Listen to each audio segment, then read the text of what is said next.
you know, I didn't know what a doctor was until I was 21 because if we needed pills, we just went down to the basement. So my dad had the honor. He worked for Burroughs Wellcome, and he was the first pharmaceutical sales rep to go back into Germany after the Second World War.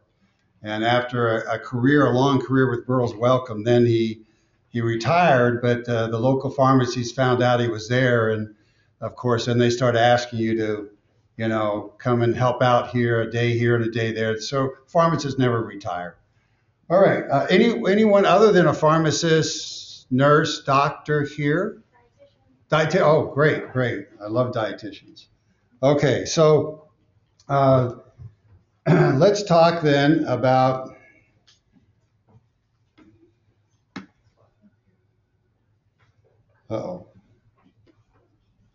it won't advance.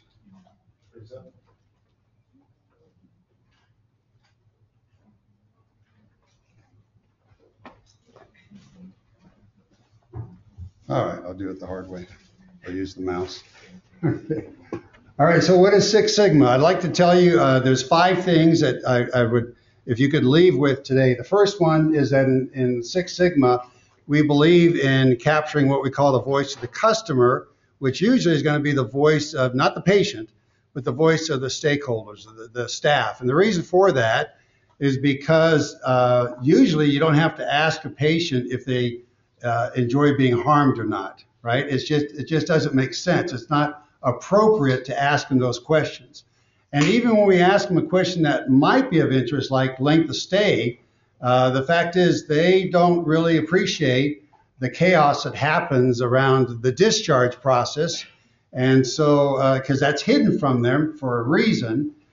So they really give us high marks when you ask them typically these kinds of questions. So patient surveys typically don't give us much for inpatient use or even for ED. For clinics, they do, and so we will often use some of these techniques, but we use a variety of what we call VOC techniques. We use, of course, the surveys, the written surveys. They're kind of the weakest form, but they give us the greatest volume of responses, and it's easy to quantify. And we also use interviews, but those are labor intensive. The one that we really like to use is the focus group. And that gives us the richest information to capture what's going on, especially from staff.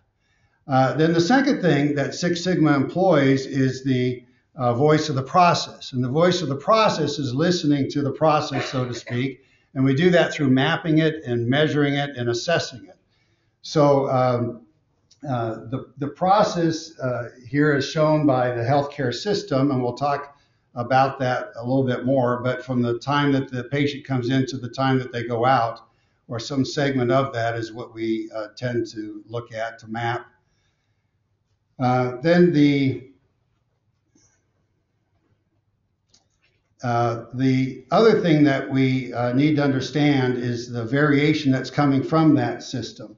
So Dr. Deming, who many people have heard about, was the guy that went to Japan in the early 1950s to work with the Japanese. And while he was there, he actually was sent there to help them with their census. And while he was there, he introduced them to several statistical techniques to improve their quality and to be more competitive in the world. Obviously, something worked. So at the end, towards the end of his career, he was asked to summarize his philosophy, and he said it boils down to 4 things.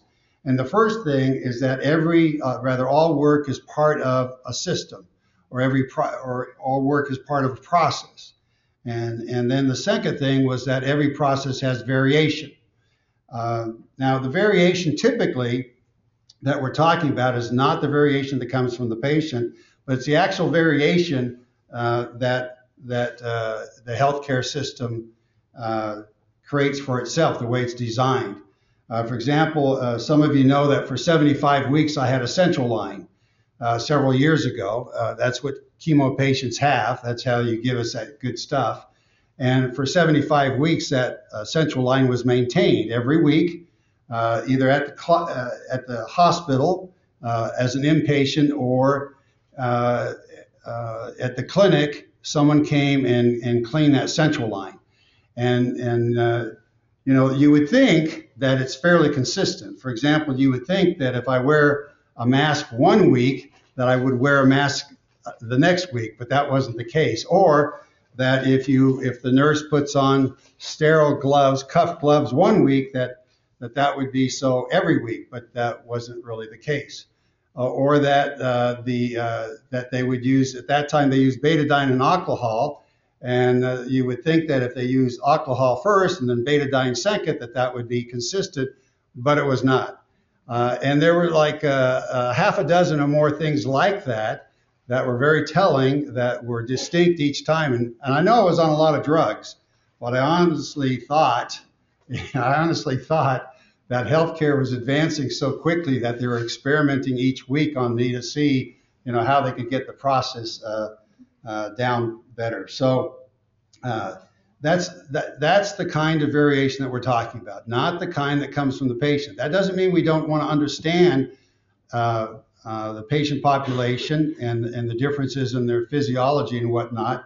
On the sepsis project, one of the projects that we're working with here at Grady, it's of great concern to us, the differences between our patients, and so we have to understand that, and so we're going to great lengths to get the data to do just that. The third thing that Dr. Deming said was that all variation can be reduced. And so when you combine those three axioms, those three principles, that all work is part of a system, every system has variation, and all variation can be continuously reduced. He didn't say eliminated, but reduced. If you combine those three things, then the message is that all work can be continuously improved. And hence what we call today the plan, do, check, act cycle, or the plan, do, study, act cycle, a PDSA or PDCA. And that was kind of almost symbolic of his message. So the third thing that we have in Six Sigma is what you might call a project management model that can help us with our projects, to help ensure that the projects get completed and get completed on time. And that's our DMAIC model. And it's really a problem-solving model. The D and M stand for define phase and measure phase. That's the problem space. And then the A is the analyze, to find the root causes. And the I and the C stand for improve and control. And that would be the solution space. So it's very simple. With all the complexity that you hear about Six Sigma, it's just problem, cause, solution. So why do we need a fancy model if it's just that simple? Well, it's because we are trained the day that we arrive in our organization to not really look at the causes. Tomorrow, go into your boss's office, tell your boss, I've got a problem. And the first words out of their mouth is going to be, so what's the what? The solution. Exactly.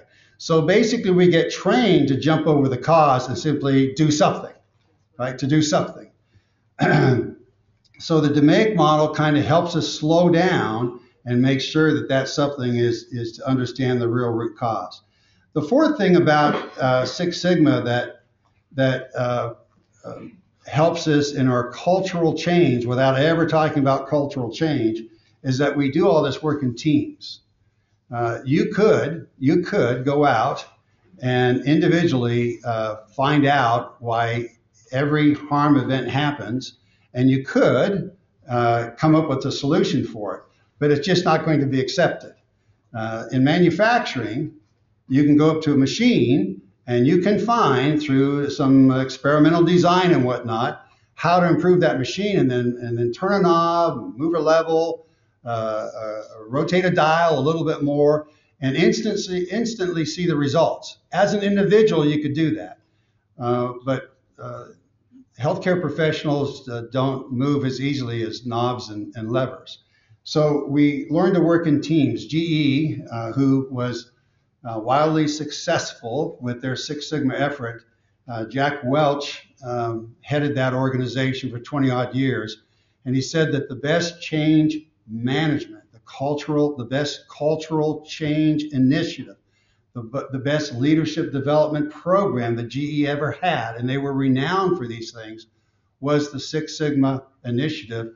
And yet he said they never, ever mentioned the word cultural change. It just happened. That's what happens when you put people together and you have them collect data and you give them a process for problem solving. So the other thing that's kind of at the heart, and the last thing with Six Sigma, is this notion of y equals f of x. Now you all remember this from high school algebra. Y is what we call the big Y, and that could be a harm event, that could be an extended length of stay, it could be money that we're not taking in that we should, not being compensated for. And so the f of x then stands for, of course, a function of some variables, some x's. So you can see here that the define phase is where we talk about a practical problem. And then in the measure phase, it turns into a statistical problem where we have an equation, you might say. And then in the analyze phase, we now better understand which of the x's in that model are most critical to that big Y. And then we go into the improve phase where it goes back into the real world where we have a practical solution.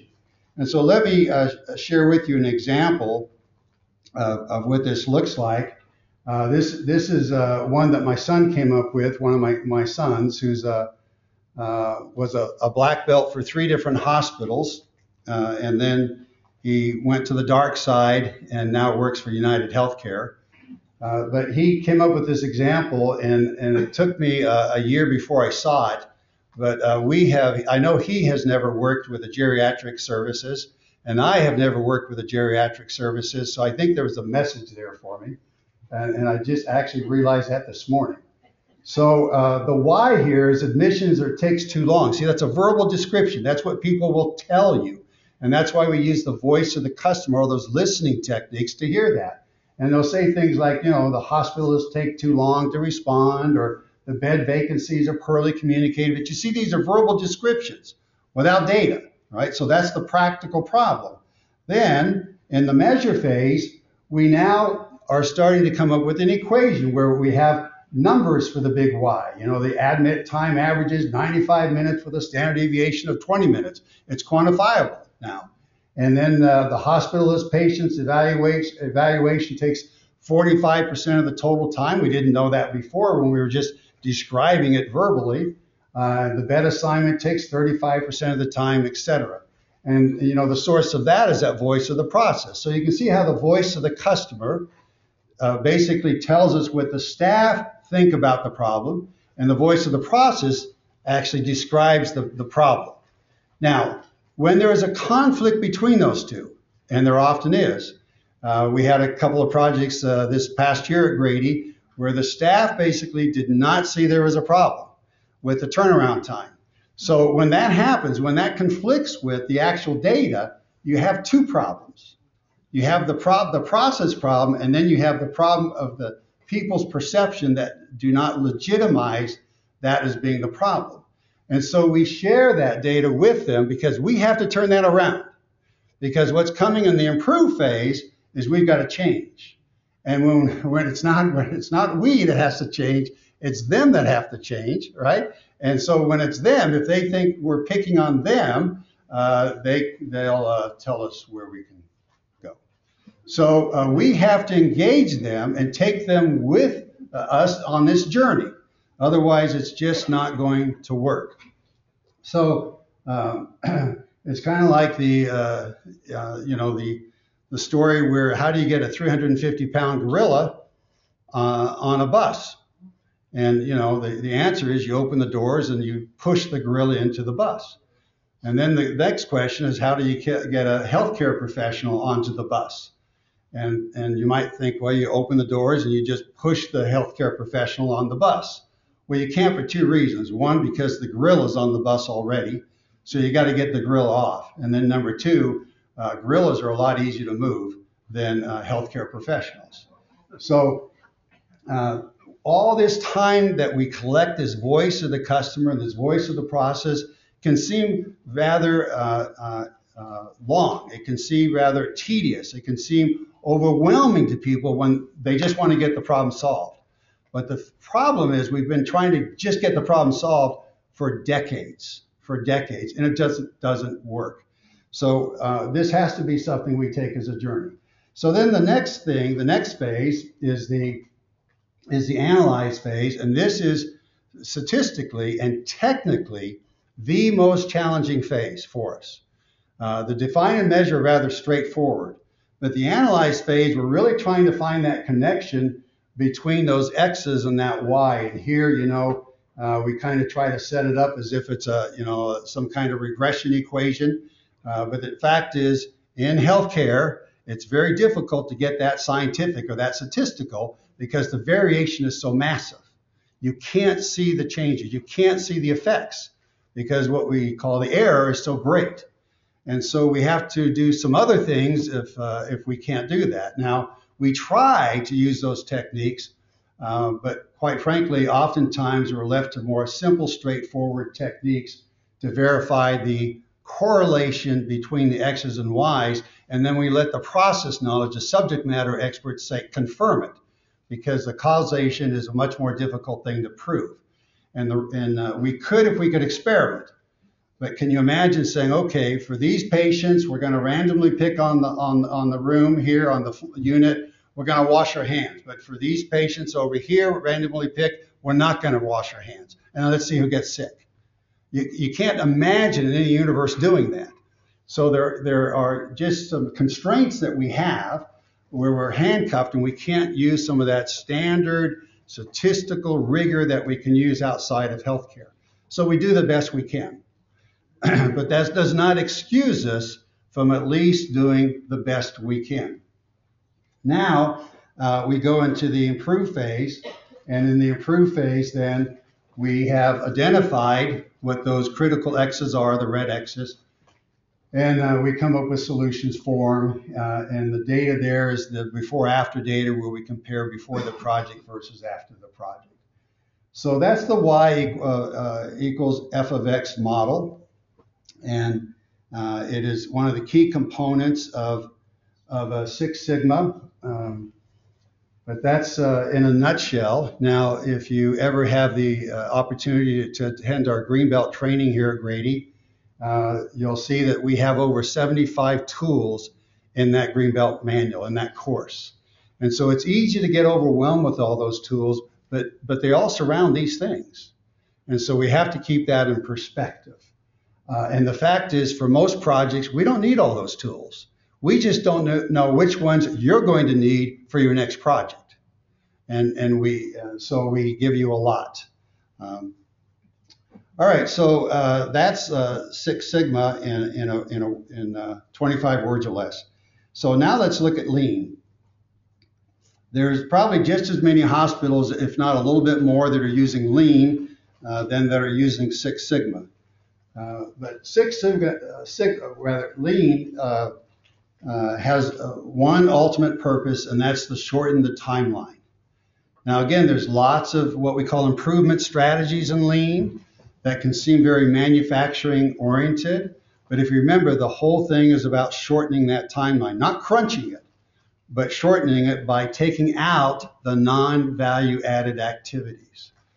So the healthcare system, this was described by Dr. Vitalan, I think it was, after he attended a seminar with Dr. Deming, and it was coincidental, but they happened to get on the same plane on the back home and sit next to each other. And so Dr. Vitalan and Dr. Berwick went on to form IHI. But this is the healthcare system that he just literally sketched out on a napkin. And it's just a generic version, but that's what we call the value stream, Now, to add a little bit more to this value stream, what goes through that value stream, there's three things, and it's very easy to remember in any hospital. One, of course, is the patient. And I emphasize this because if we don't keep these three things in mind, we could be doing a lot of work that won't make any difference, right? At least not to the people that matter the most, and that's the patient and the staff that serve them. But the first thing is the patient that goes through the process. The second is anything that comes out of that patient. So if you think of any specimen, urine specimen, blood specimen, if you think of an X-ray or an MRI that comes out of the patient, any information, even billing information, registration, history, anything that comes out of that patient, we consider to be in the value stream. So that's the second thing. So what would you think would be the third thing? Anything that what? Goes into the patient. So something as simple as food, IV fluids. I had the opportunity. You don't see very many staff wearing these badges of honor around here, but you can see I have two of these little badges, and I have in 30 years the chemo nurse said she had never had anyone ask for the IV bags, but I like to collect things, and so it doesn't have any. She swore that I would never say who she was, but she had never been asked to give those out. But I had food poisoning last Thursday due to a box lunch. You enjoying your dinner? During Greenbelt training, and so I lost 20 pounds in 12 hours. And so, you can't lose that much weight without dehydration. And so it was simply they had to put the IV bags in. Well, that process that creates that bag, the process that gets that bag to that nurse is considered part of the value stream. Now, of course, the nurse giving it to me is the first thing, right? But the second thing was her, getting that bag. So if you can kind of think along those lines, then you can see that there's value streams flowing all throughout the hospital. So then the challenge is which timeline are we going to shorten? We can't do it all at the same time. So once we decide, then we just started our lean journey. Now, one other thing I'd like to mention, and don't confuse the three things that flow through with the value stream with this idea of first touch, second touch, third touch.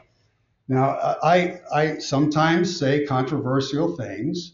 I have no career ambitions here at Grady. All right, I will not be here long. That I told John that when I came. Right, my body's giving out, but while I'm here, but first touch means if you literally touch the patient, you're a first touch process. Right? Does that make sense? So if you touch the patient, or you're next to the patient, or you're with the patient, you're first touch. On the other hand, if you support someone, like the person that helps the person that put that bag together, because that bag is considered first touch, right? The person creating that bag, that's first touch. But the person that maybe gave them the supplies for that, provided the supplies to that unit, that's second touch. You get the impression? Now, the person who supervises the person who brings the bag to the person who built the bag is considered third touch. Fourth touch or no touch is considered absolute waste. So if you can imagine, look at a hospital organization and you automatically know who we're talking about, right? And the message doesn't change whoever's sitting in front of you, but the fact is we call those people bureaucrats. All right. Now, the problem with the bureaucrats is they often do not understand the negative impact that they are having on these first, second, third touch processes. And therefore, they do not understand the negative impact they're having on the patient. And you can kind of sense that because when you're in long discussions with them, rarely do they talk about a patient. All right. So the job that one of the responsibilities I have is to remind them that their only value in a hospital is if those people that working in that process, the first touch, second touch people, especially the first touch, if they value those bureaucrats, if they see that those bureaucrats are actually helping them in some way, then there is some redeeming value that they have. But the fact is, if you were to wipe out in the 4,500 hospitals across the United States, you take out the highest level in all those hospitals today, we wouldn't miss them for the next 12 months. Now, we all know that. So here's the thing. So what are they doing? I mean, think about that. If you're not adding real value to the patient doesn't care. I was a patient. I've been a long-time patient in healthcare. Two different occasions. Once with my son, who was in a coma, extended, encephalitis, extended length of stay, extended care, and then myself for a year and a half. And patients don't care about all the stuff that happens above them. So the challenge that those bureaucrats have, and there may be some here, but if you are, I'm talking to you, your responsibility is to make sure that this system works. And if you forget that, then you have no value, especially not to the patient. Now, I came up against the vice president a few weeks ago here at Grady, and I had to remind him that I was talking as a patient and not as a staff employee here at Grady, and that as a patient, it was his job to listen. And it was actually admirable that he stopped talking and he turned and listened. He just listened. Okay, so that's the model. Now, once we identify which timeline we're going to go after, which value stream we're going to go after, then our lean journey has begun. Now, in manufacturing, it is a challenge to identify that because of what they call product families. In healthcare, we already know what a product family is. That's called a service, you see? So step one's done. So step two then is we value stream. We map the value stream. And we have a term for that. It's called go to the Gimba, which means we go to the place where the thing is flowing through, and then we watch it. And as we're watching it, we look for the muda, which is waste, and we take a lot of notes down and whatnot. And then we ask ourselves basically three things. How can we better engage the staff in this improvement process? How can we reduce the defects? And how can we improve the flow? Now remember, what's the overriding objective in lean? It's to reduce the timeline, or in other words, improve that flow. But we know in lean, we can't do that without reducing the defects and engaging the staff. Now you see in Six Sigma, our overriding objective is to reduce the defects. But what happens when you reduce the defects?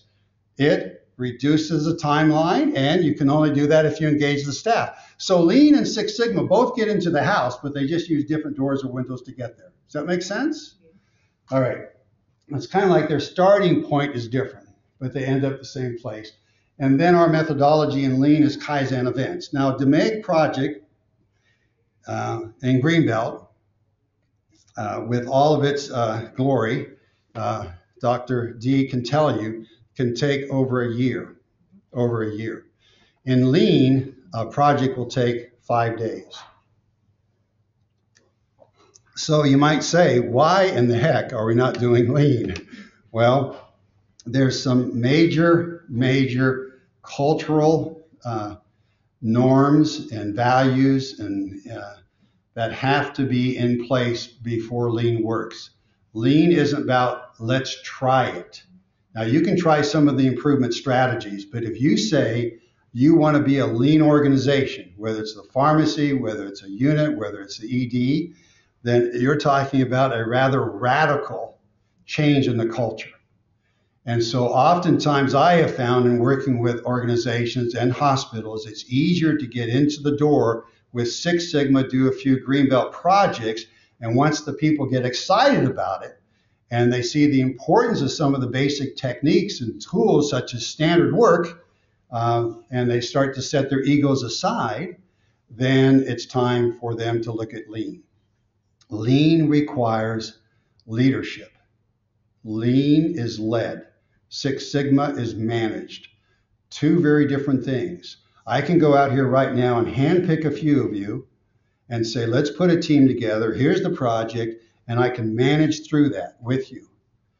But with Lean, I need all of you. All of you. And it only takes one person to muck it up. That's it. And that's why Lean is a much bigger challenge. But the benefits of Lean are incredible because when the organization is ready, you don't walk at a quick pace, you run to getting things done. I don't mean on the job, but I'm saying improvement wise. You just make improvement by leaps and bounds. And they're radical improvements, revolutionary improvements.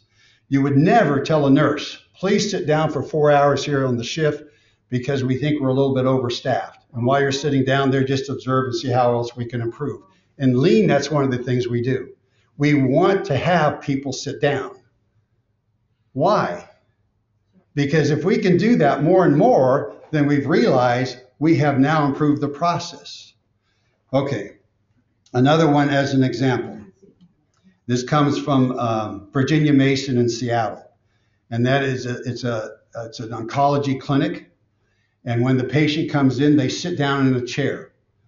They sit down in the chair and they have a little card. The register comes and swipes the card. They're now in the system. And then the triage person comes to them, brings the little scale. They stand up, they weigh themselves, they take their vitals, do all that stuff. Then the phlebotomist goes to that chair, draws the blood. Then the nurse comes, discusses you got to have the cell counts up enough to get the chemo, and discusses that with them. And then the physician, the oncologist, comes to that chair and gives them the green light, and then comes the chemo. All the time, how much movement has the patient endured? Zero. Now, we followed in Raleigh, we followed at an outpatient cancer clinic, oncology clinic, we followed patients, and as they came in the door, we would ask them and their family if it was okay for us to follow them. And we don't want just a yes, we want a real genuine yes, it's okay. We want to make sure they feel comfortable, otherwise we back off. There wasn't a single patient that day that went less than the distance of a football field, and half of them were in walkers. Now, going the distance of a football field is not a hard thing at all for someone who's not on chemo and elderly. But for these folks, it was really over the top, asking too much, and it was a small clinic. So, in a nutshell, that's lean. Now, I'm going to share with you a couple of problems. First is a Six Sigma problem, and then it's a lean problem. So on the Six Sigma problem, I want you to identify the F's. And if you have a pen or pencil, you might want to take it out. But I'm going to show you a passage, and whether it's an uppercase or lowercase f, it doesn't matter. Whether it's at the beginning of the word, the middle of the word, end of the word, it doesn't matter. Just identify them. And then the second thing is count them. Count them. And count to yourself, not out loud, and then write down the total number of F's. We ready? Now the passage is going to come up rather quick.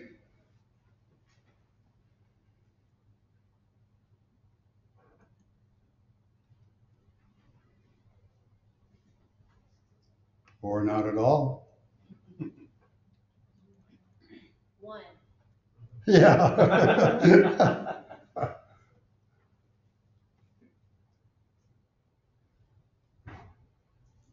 Well, I guess. That's not a lean process. No, it's not a Six Sigma process. Okay, it's not going to work. I'm sorry. Nope. All right. Oops. Uh-oh. Oh, there it is.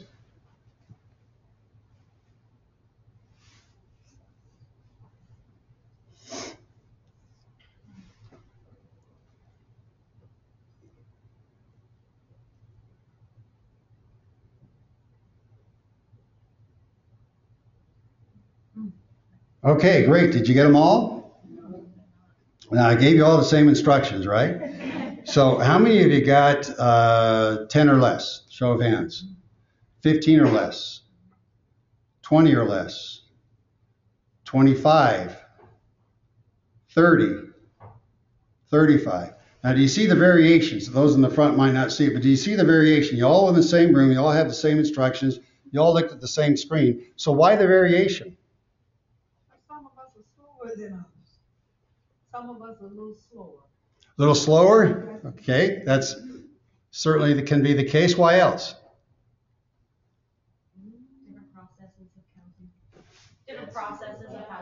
Different process of how you count. How about a different process of, did you read it? Were you trying to read it? No. Some people try to read the thing, right? Did you identify the ofs, the F's and the ofs? Most people, when they see the word OF in their mind, how does it sound? OV. And so some people, about half the participants usually miss the F and the ofs. Right? So, and the machine, was it going at a good speed? Too fast, wasn't it? So I'm sure that was causing some of the, was the lettering bright and bold? No, it was kind of grayed out. So that was causing some of the problem. And it was also slanted and kind of slender. Did you see that? All right. So some of the causes of the variation. All right. So here's a conversation between Bill Conway, CEO of Nashua Corporation, and his R&D director, who just visited Japan. They're all nuts over there.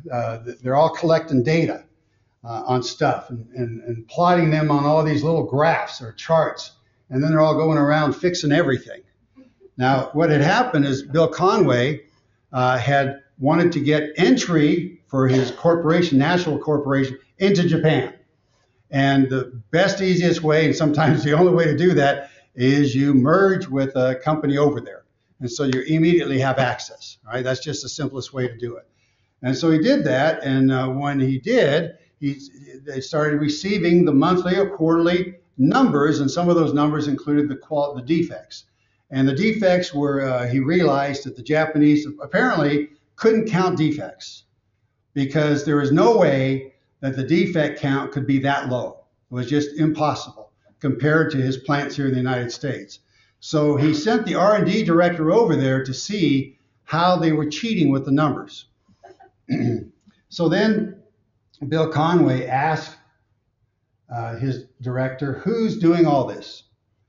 And now this is the answer that was surprising. Everyone's doing it. The president, the vice president, the president of sales, the controller, the R&D chemist, the hourly workers, the foreman, the accountants, everyone is doing it, Bill. They're all doing it. Now, what are they doing? They're improving the process. And that's why their defect levels were so low. They were capturing the variation. All right, so the F test is a Six Sigma problem. Now here's a lean test. This will work a lot easier, I guarantee you. But on this one, I want you to find the man and the beans. All right, so I'm going to show you some beans. They're coffee beans. And I want you to find the man and the beans. All right? Now, there's no trick. This is not like from my Haight-Ashbury days in the 1960s in high school. There's nothing psychedelic about this. It's not from the 70s where there was, those pictures where you had to squint to see the image. There's a man in the beans, right? Literally. You ready? When you see him, raise your hand, please.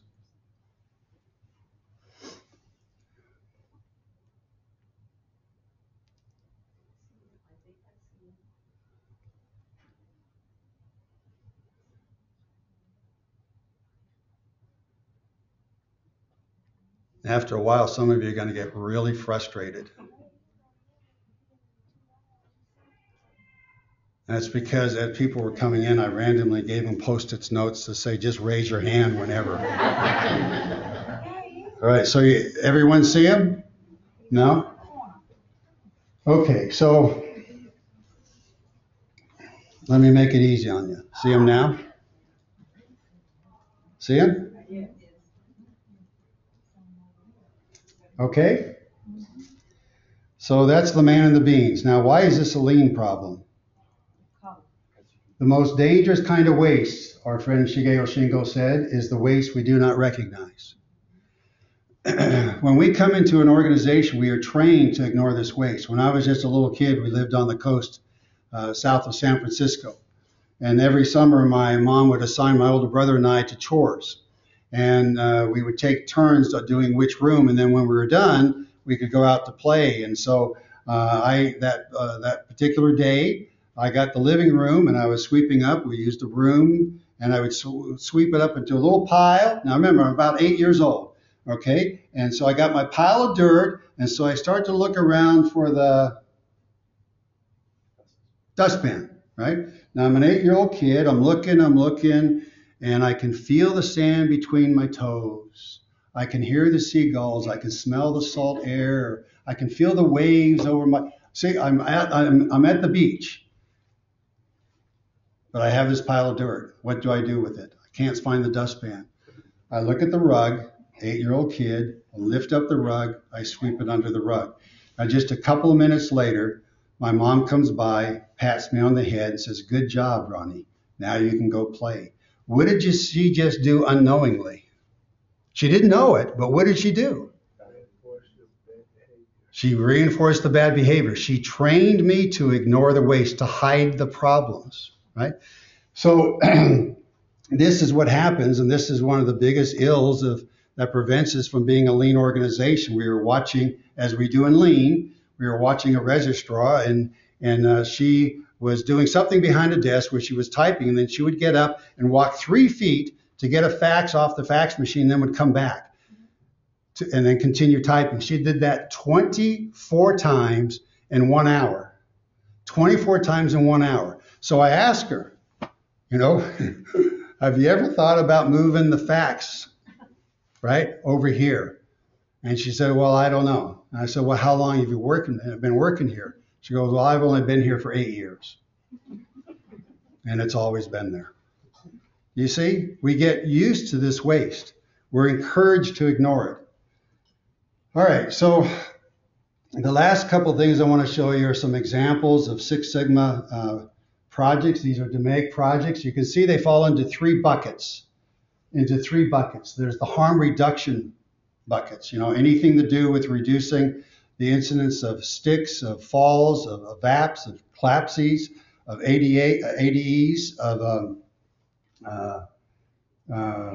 all sorts of bad stuff, all right? Reducing harm. Then the middle, it has to do with reducing time. Now this is complicated time, like discharge time. Not so much time through a clinic where I can watch the patient, but where I can't watch what's going on in the discharge process for inpatients. That's more complicated. That is appropriate for a Six Sigma project. And then the third one is the cost reduction. Some of these are big money makers. That COBRA project gave us $3.3 million in 1 year. $3.3 million in 1 year that we would have never recouped. All right. The ABNs, is that one up there? That one gave us $750,000 in 1 year that we would have never gotten. So a lot of these, the money makers, not so much cost reduction, it's revenue generation, is the money that we're not getting because we're being out of compliant with something.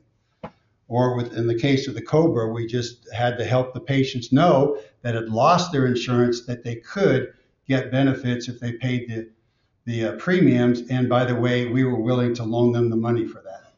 It was a no-brainer. So those are some examples. You'll see what's common about that is these things have been problems forever. They're complicated. They're somewhat cerebral, difficult to actually touch, and they cut across various units, right? Various departments or roles. That's typical for our DMAIC Greenbelt. Now here's some lean examples, and you can notice they all identify a unit or a lab or a department. So in other words, that leader says, I want to be lean. Lean is what? Lead, right? Lean is lead. So it's department-wide.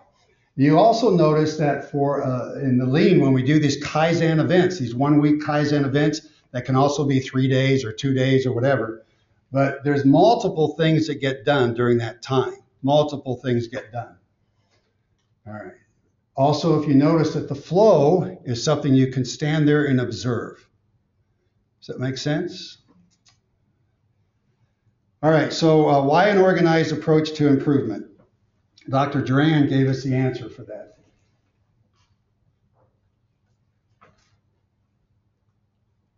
Why do we have lean Kaizen events? Why do we have Six Sigma DMAIC projects?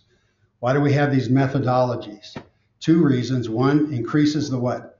Probability that we're going to succeed, and decreases the time to get it done because we're not turning, we're not spinning our wheels. Now I have a Lean Six Sigma problem for you. This is called count the dots. So on the left, we have a dot. On the right, we have a circle. I'm going to show you 100 circles. And I'm going to show you now some dots. And I want you to count the dots. When you count them, raise your hand. Ready, set. Some of you are a little slow on the uptake there. Okay. All right, that was just practice. Now here's for real. Here's for real. Round one. Now don't yell it out, but when you're done, please raise your hand.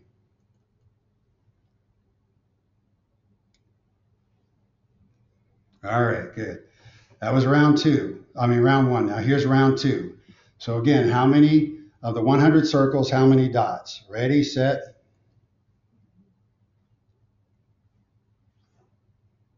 Okay, good. So the question is, did you use the round one versus the round two, the method the same way? Did you count the same way? You didn't, did you? So for round one, you counted the dots. For round two, you counted the circles and subtracted from 100. Now, what would have been the risk if you had used the round one method for the round two situation? Yeah, you would have been slower and probably wrong, right? So the message here, methodology matters. Whether you pick lean or versus Six Sigma. Now, although a lot of hospitals are doing lean, a lot of hospitals are using Six Sigma, very, very few do both. Because someone at the top only got trained in or got used to or familiar with one methodology. And so that's the way the whole organization goes. And we have the opportunity, you have the opportunity to at least decide which one you want to choose. Q&A. What are your questions? Prasad. All right, Ron. So. See, I made it all the way through, didn't I? You did. Yeah, Prasad was sweating bullets that I was going to leave halfway in between, so a little visit to the men's room. Thanks, Ron. Great presentation. Always love hearing you talk. So for, I guess just overall, I guess I've obviously learned a lot from you over this last year or so. Why are we as healthcare workers, and you've been in healthcare for a while, why are we so resistant to change? Like you said, it's hard to get us on the bus. Why is that? Why is healthcare so resistant to change? I think there's a couple of reasons. One is what I saw with the little airplane company up in Seattle, where there's a couple of things you don't want to mess around with. You don't want to mess around with how you attach a jet engine to a wing. The other is you don't want to mess with how you attach a wing to the plane. And because this company had created that methodology, they were very, very protective of trying to change that. They didn't believe in a lot of design and experiments. They were very cautious, but they were just as with changing their employee newsletter title. In other words, it just became part of the entire culture. Well, we don't want to go too fast and change things because healthcare has done that in the past and harmed the patient. So there is that concern when it comes to harming the patient. But the fact is we're that way with everything, to including putting signs up, that say do not wash our hands. We have to get approval from committees to do things that seem so obvious, right? So I think that's part of it. The other, you just have to realize, we live in a country that has 3 companies, car companies, that they're iconic, they're instrumental to our environment, to our economic and landscape, and yet we have historically not been able to find 3 effective, world-class leadership teams. We can't find 3, and we have 4,500 hospitals. I'm sorry, I don't care if you were a group of CEOs, the probability that we could find 4,500 world-class CEOs to manage these hospitals, slim to none. So we tend not to develop the leaders, and therefore the leaders don't understand the importance of this. So, there's just a lot of different things. Healthcare is so complex. There's a lot of different things. I don't think anyone comes to work saying, I want to harm a patient today. That just doesn't happen, but yet the system is designed to do just that. And every time we try to protect them, we just add another layer of complexity.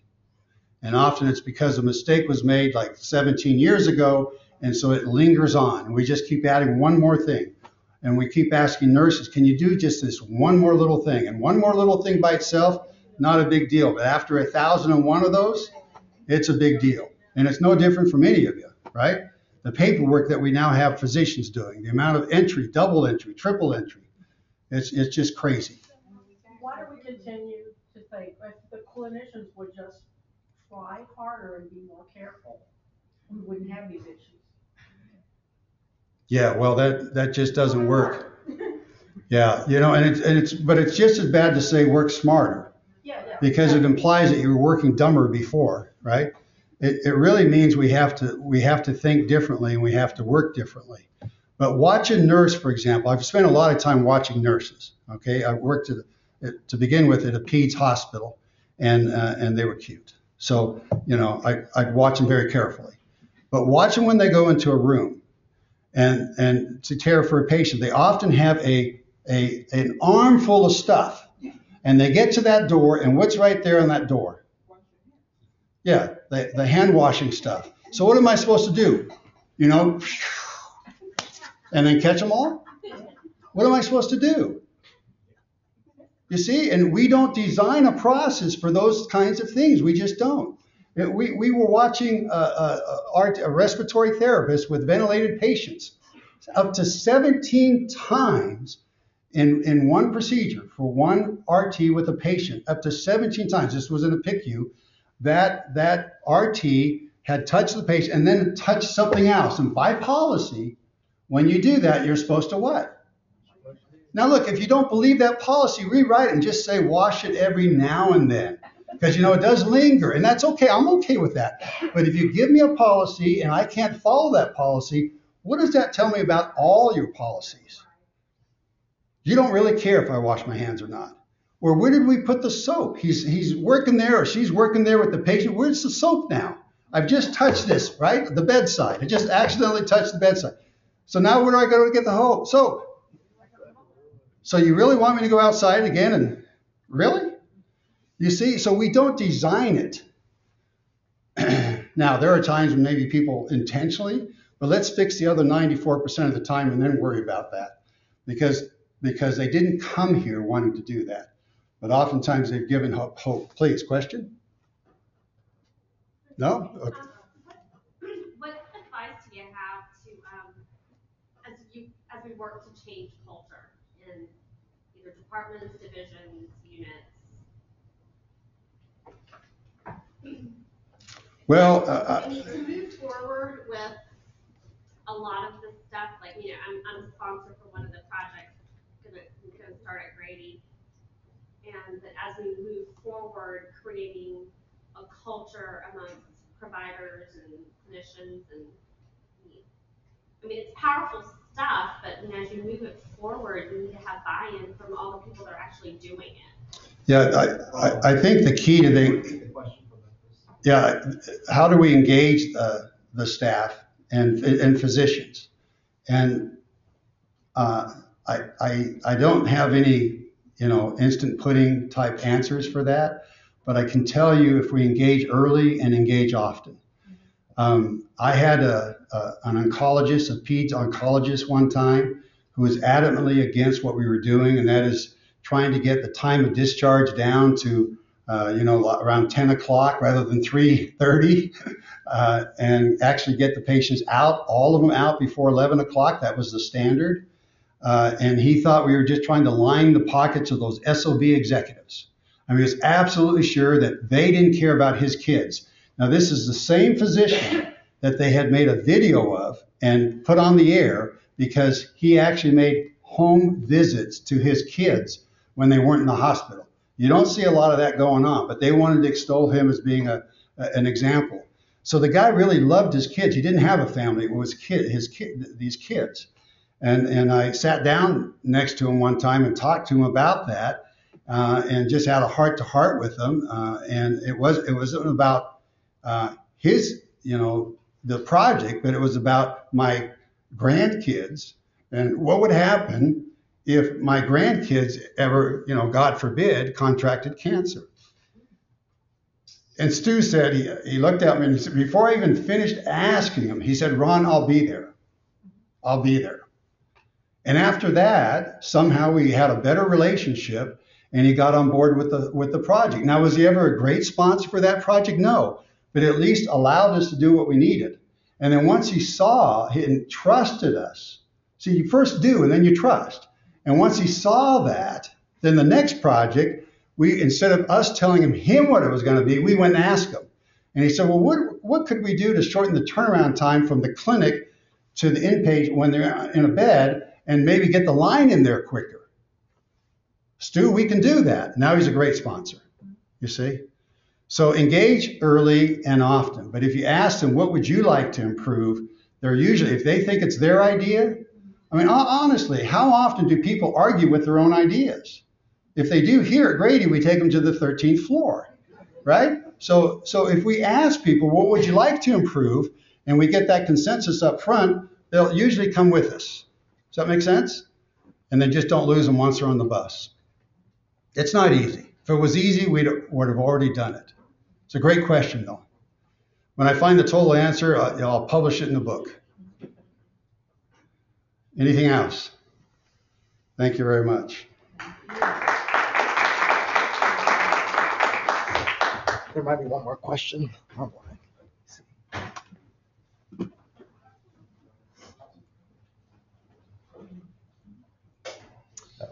Memphis wanted to know where they can receive further training. You put a plug in Here at Grady. And so we always have a speaker to pick for the raffle. I didn't get to put mine in, though. We have something else for you. Norma? Norma, congratulations. All right. Okay, Ron, I want to thank you, and I want to thank everyone for coming this evening, and we hope to see you next time. Stay warm.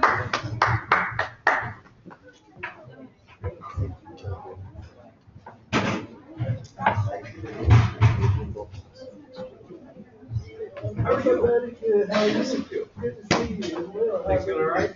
Everything's well here. We're ahead of time. Yeah. I ran from ICU to the Bronx Hotel from Mississippi State. Yeah. Thank you so much. Throw back on. I just got put up ICU. I'll be on. I run in ICU. We'll get ready by Thursday. Yeah. Students, grad students, doing prepare for cases. I didn't see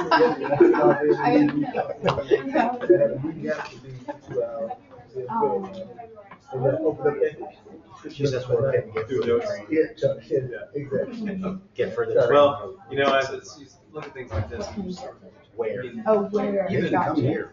I don't know that we have the ability to identify waste our own days. Grady wants to open this up. It's all in the system Formally around us. in That's why I said it's important to take the city. Yeah. And you try to do it So yourself. they're not opposed. Yeah. You can't even do I it, guess our own days. hospital, I don't know if the hospital has it. So basically, what I've done is done that. Who was the raffle winner? Such a good plan. Norma, oh, and she made sure she did it.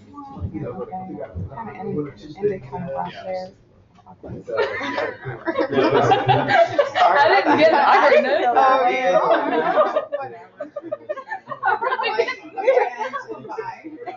Adios. See you next time. You should have dropped the mic. Yeah. You should. Fix that mic up. Dropped it along the way. Suggestion for next time. Next time. Say, okay. God, I'm so glad we're here to give quality suggestions. Yeah, I know. Tomorrow I got to go over there, so I look at that stuff, those days that get me, those days I spend time in transit, so I think about that half an hour each way, these things. Yeah, no, And I work in my car, like, what do you? not just for that, we get, basically, we got it down now where, we just have to take out all of On our website, show them off. We're with a celebrity. Exactly. Lower everybody's like, Where's the arena? It is from the society, arena. Yeah. Here, Rita, tell Marina to come here. I don't think All right, you can take the. It's good to see you. Good luck. I hope you get a little bit of time to reflect and be calm. So- Yeah, they would, we might be done. Oh, good. Yeah. So, I mean, still, look at everything. Yeah. There you go. All right, that happened. I'll be sure. On every corner. Actually, we do have your face on every flyer. Yeah, yes. I forgot that. That's right. Good to see you. Good to see you. Bye, Dr. Webb. Thanks, Anna, for coming. Appreciate it. How you doing? She deserted us and she has to come back. She put us down. Oops, like the neuro unit now, so I'm not sure where she works, to be honest. Where do you work I now? work in the neuro unit. Say, I'm just saying. The Marcus. Oh, right, the Marcus Stroke and Neuroscience Center. Center. We just got We don't just do stroke, as trauma. they say. Yeah, they have the Marcus. Yeah, we're gonna get with them. So we're gonna get the Marcus Surgical ICU. They don't know about it yet, but when What about the Danner surgical ICU? I'm not that bad. I'm low on the totem pole. You know, when I get old and gray, maybe. Yeah,